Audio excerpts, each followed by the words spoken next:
பிறருடைய மனதில் இருப்பதை முன்கூட்டியே உங்களால் அறிய முடியும். எப்ப அப்படின்னா உங்களுடைய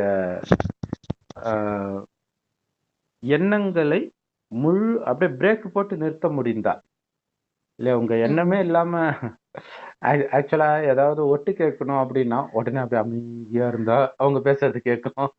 அதே மாதிரிதான் இங்கேயுமே மனசுல இருக்கிறத கேட்கணும், உங்க மனசு அமைதியானா கேட்கும்ன்ற. அதை பற்றி தான் நம்ம பார்க்கிறோம்.